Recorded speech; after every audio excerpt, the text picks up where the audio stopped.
Welcome to a course on calculus. In this lecture, we are going to talk about algebra of limits. Right? What do we mean by algebra of limits? Let us explore it. Here, we are having two functions. Okay? Let us denote some function f from x to y or some subset e of x to y. Okay? Let us also take another function which is also defined from e to y. And now we are going to add these two functions. How are we going to do it? And how does this limit things? Okay, suppose limit x approaches p, f of x is a, then limit x approaches p, g of x is b, then what is the limit of f plus g, what is the limit of f minus g, and what is the limit of f times of g, and what is the limit of f upon g. Here, in order to take these things, we are defining these things, right? Here, what? This f and g are complex valued functions.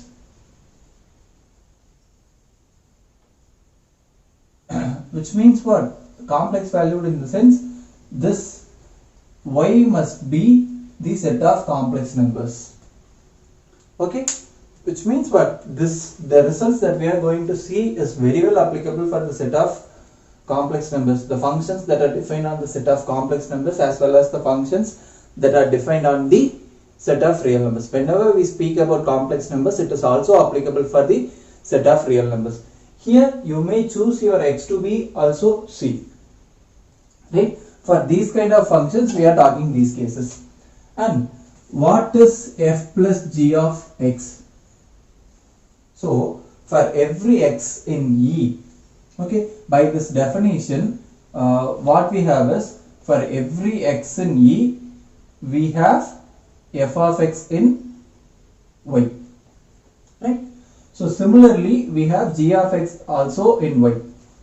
So this f plus g of x is going to be the function evaluated at x plus function evaluated at x.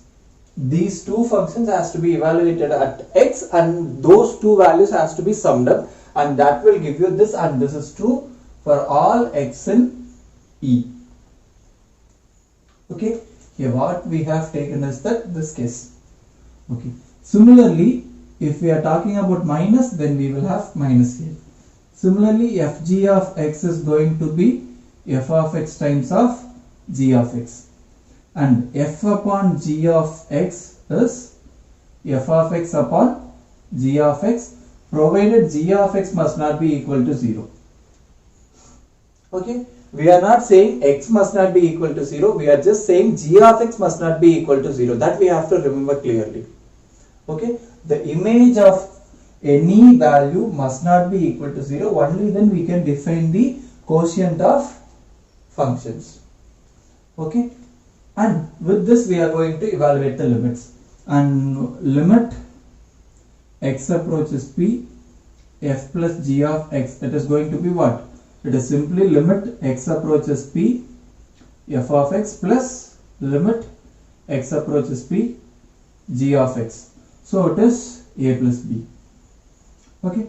Similarly, if we take minus, then we will have a minus b, and limit x approaches p, fg of x is going to be what? ab, and limit x approaches p, f upon g of x is a upon b. Here we have taken g of x is not 0, and here also we will have to say what? This b is not 0. Okay, these are the things that we have. Suppose we take x and y are Euclidean space Rn, then what happens? Okay, Rk, we have been continuously giving the notation Rk, be it anything. Okay, it is some general Euclidean space. That is what we have taken. Okay. If it is so, x is this and y is also this, which means if we define a function of this form, my x will be what? X will be a k tuple. Sorry, my x is a k tuple, right? And my f of x will also be what? You don't know this is f of x1 comma f of x2 comma etc. f of xk. You cannot write like that.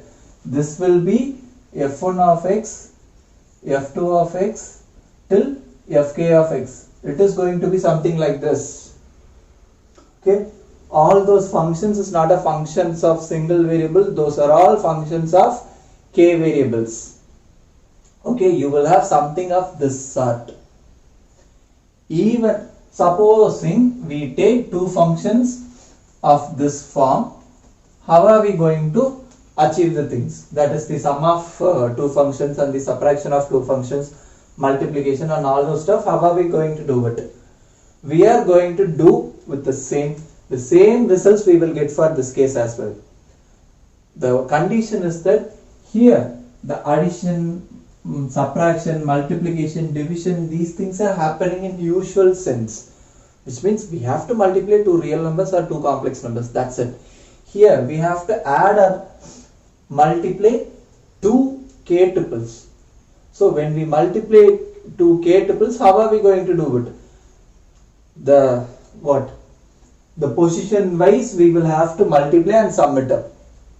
Okay, that is, if you are going to multiply f of x into g of x, this will be done in the form of, this is f1 of x, f2 of x until fk of x, this times of g1 of x, g2 of x, and it goes till gk of x.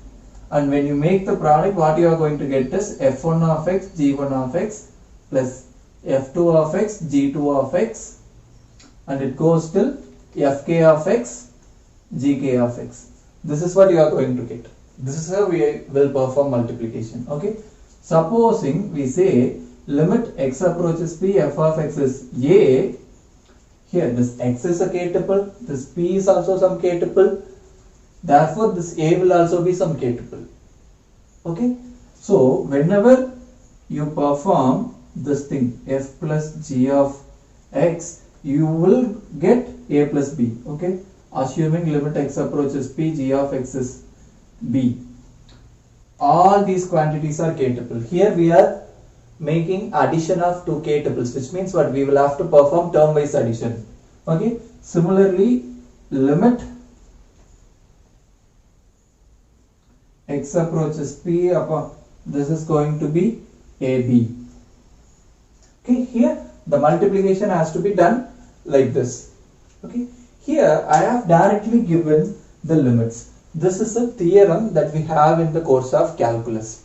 Okay, supposing we have to prove it formally, in the sense, what should we do? We have seen in the previous theorem that whenever let me use this space. Okay, whenever we have limit x approaches p, f of x is q, then there exists a sequence Pn with no entries is same as that of P, such that Pn converges to P, and f of Pn to the limit as n approaches infinity is Q. Okay, we have proved this is a if and only if case. So whatever may be the function to which we are talking about the limits, we can always identify some sequence in the space E. Okay, sorry, in the set E we can identify, and these things are happening. Here, come to this. This limit is for what? Either complex functions or the functions that are defined on Rk. In the course of sequence and series, we have proved these results hold true for sequences. That is what? Limit n approaches infinity, Sn plus Tn was S plus T. Similarly, Sn Tn was St. This is plus or minus case, right? We have proved all these things. Okay, so for every function, okay, you can identify some sequence which is happening like this. So for this function and for this function with respect to this p, you can identify two things. These things are happening, and using the result you may go back. Okay, so while writing the proof of these results, what you have to do is that first state this theorem. Okay, after stating this theorem, for every function, okay, as x approaches p, you can identify this thing, okay, such that this is happening. Okay, f of pn will be a in this case, in both the cases. Okay, g of pn will be b. Now you have two sequences. Okay, just combine it. F of pn is some sequence and g of pn is some sequence.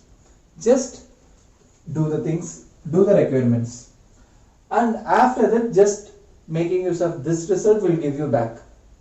Okay, in the upcoming lecture we are going to work out problems based on these things, and especially, okay, sorry, I forgot to tell you one thing. For this you will make use of the complex results. After that we have seen one result, that is, these results hold good in the space of Euclidean, right? So use that result to prove this, right? Thank you for watching.